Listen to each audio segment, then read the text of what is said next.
Muy buenas noches, bienvenidos como siempre a su cafecito dominical, donde tratamos problemas, situaciones de la sociedad guatemalteca con los protagonistas que son clave para el desarrollo de este país. En esta oportunidad, en mi cafecito con el señor presidente de la República, el señor Álvaro Colón. Muchísimas gracias por estar con nosotros, por habernos dejado ingresar al Palacio Nacional, a la Casa Presidencial, y platicar un poquito sobre lo que han sido estos 4 años de labores. Señor presidente, tuve la oportunidad de hacerle una entrevista cuando yo era todavía directora de Telecentro. Fue la primera que le hice cuando usted ya era el presidente de nuestro país en su momento. Y platicaba precisamente con uno de mis jefes inmediatos que la próxima entrevista que le iba a hacer al señor Álvaro Colón iba a ser cuando él ya estuviese finalizando su periodo presidencial. ¿Cómo han sido estos 4 años? ¿Cómo los evalúa Álvaro Colón? Bastante intensos, diría yo, en muchos temas.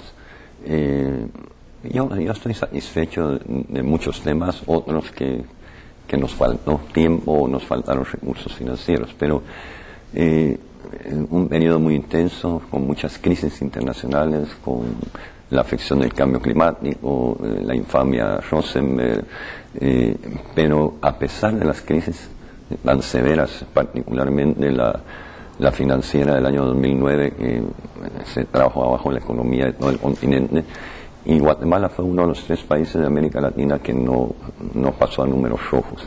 Creo que la sociedad guatemalteca, el gobierno, el Estado de Guatemala supo afrontar esa crisis, y ahora dejamos una economía, una macroeconomía bien sólida, reservas monetarias por más del 29% de lo que recibimos, 15.000 millones de quetzales del sistema bancario disponibles para la producción. No hay un solo banco que esté amenazado de ningún problema. La superintendencia hizo un buen trabajo, el Banco de Guatemala hizo un buen trabajo, porque soy un presidente que ha respetado la independencia de las instituciones. Me voy con el avance importante de salud y educación. Son 2 temas que va a quedar delegado al país. La recuperación del derecho a la gratuidad en salud y educación provocó una demanda de servicios enorme. 300% más consultas externas en los hospitales nacionales, un incremento importantísimo en la matrícula escolar pública, en todos los niveles, donde la primaria menos porque había más atención en la primaria. Pero, por ejemplo, en la educación preprimaria bilingüe es un 33% de aumento, eso es un aumento importante.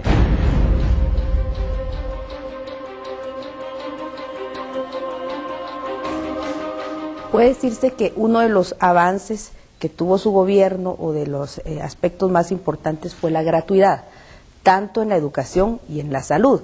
Sin embargo, sí tuvieron ciertos problemas financieros, porque estamos viendo hospitales abarrotados, donde no tienen las condiciones mínimas. Yo recuerdo que en el noticiero no había día que no sacáramos los problemas que habían por falta de recursos, tanto en medicamentos como para encamamiento, etcétera. Y en el caso de la educación, pues los maestros pasaron más de 90 días en huelga. Sí, yo creo que se queda un legado que se tiene que complementar. Antes de pasar al reto, así como se aumentaron las consultas, 300% es una barbaridad de consultas, más de 800.000, este año vamos a llegar a 2.400.000, 2.500.000. Entonces, esto presiona los presupuestos de salud y educación de una forma importante. Con los señores maestros, ahí se contrataron alrededor de 30.000 nuevos maestros en mi periodo y se regularizó 38.000. Esto deja un magisterio, una mejor cobertura en las aulas de maestros. Todavía faltaron 25.000 que deberían haber sido contratados este año, pero con los problemas con el Congreso en autorizar el financiamiento no se pudo hacer. Entonces sí hay un avance y se está avanzando también en la calidad educativa. Hace una semana se graduaron los primeros 2.500 maestros de la carrera de profesionalización en la San Carlos. El año entrante se van a graduar 4.000 y el siguiente año deberían graduarse 7.000. Esto por la calidad educativa. Y lo importante de salud y educación no es solo el aumento de jóvenes en las escuelas o de pacientes en los hospitales, sino el concepto de integralidad que le dimos inicialmente a 45 municipios y finalmente más o menos 191 con los programas presidenciales, porque los programas presidenciales hicieron posible que las familias pobres pudieran llevar sus hijos a las escuelas por las remesas condicionadas de Mi Familia Progresa o la Bolsa Solidaria que les ayudó en su presupuesto, escuelas abiertas, escuelas seguras. Entonces no es solo la acción de gratuidad, sino que también el facilitarle a los que no tenían acceso a los estudios y la salud que pudieran hacer. En el caso de salud, por el estilo muy particular de mi gobierno, de un enfoque muy especial de rescatar a la población rural, que nunca había sido atendida como en nuestro gobierno, se construyeron y se pusieron a funcionar 4 hospitales, uno en Santa Cruz Varías, otro en San Pedro Necla, que está por terminarse, uno en Tecpan y otro en Chimaltenango, y un remozamiento importante a un hospital en Puerto Varas, en San Martín. Y dejamos en construcción un hospital nacional que hacía 40 años que no se construía un hospital nacional. El Roosevelt y el San Juan de Dios ya no aguantan, tienen 40 años o más de fundado. Entonces no es solo el aumento de cobertura, sino que también el aumento de infraestructura, que hay un reto para el futuro muy fuerte, pero es un deber constitucional, es una obligación constitucional dar la salud y la educación gratis. El otro tema que fue el que nos costó más estabilizar es la seguridad. En la seguridad tuvimos 2 primeros años muy duros. Tú recordarás, el primer año yo cambié 3 veces la cúpula militar. El día 21 de diciembre se estabiliza el ordenamiento y la profesionalización del ejército, y desde esa fecha ya no hubo incidentes o dificultades. En el caso de gobernación tuvimos una serie de dificultades que empezó con la muerte trágica del ministro de Gobernación, que era el que había preparado nuestro plan de gobierno.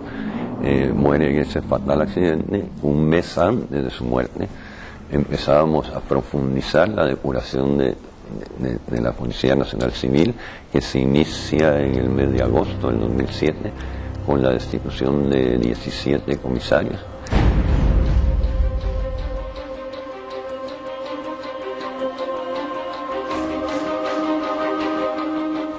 Pero lo más importante, las capturas y la calidad de capturas. Desde noviembre del 2009 se están capturando bandas completas de extorsionistas, de secuestradores. Este año vamos 100% de liberados, secuestrados, sin muertos de parte de las víctimas. Ha habido muertos de parte de los secuestradores, 2 o 1. Pero las capturas, de los 19 más buscados, tenemos capturados a 12. Toda Guatemala oía los nombres.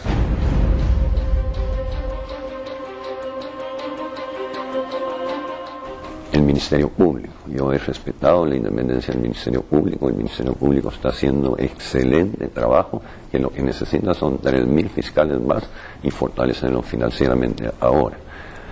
Tú recordarás el caso de los asesinatos de los candidatos de San José Pinula.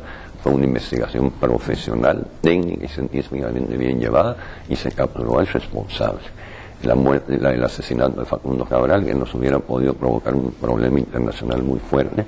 En 72 horas estaban los responsables presos. Hace un par de semanas se capturó al último, y el único que falta es el actor intelectual, que no es lo está que en Guatemala. Muchas veces faltan en los casos, ¿verdad? El caso es, el poder realmente capturar a los autores intelectuales y no solo a los que ejecutan los hechos.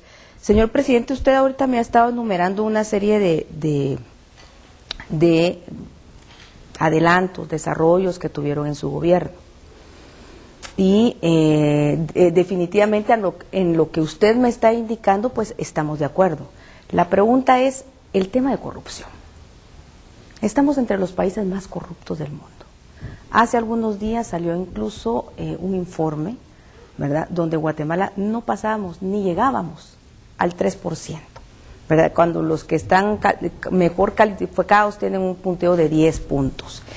Las instituciones más señaladas en América Latina, y eso nos incluye a nosotros, son precisamente los que están en política, los funcionarios políticos, que son los que menos credibilidad tienen, y vamos a hablar más adelante sobre el Congreso.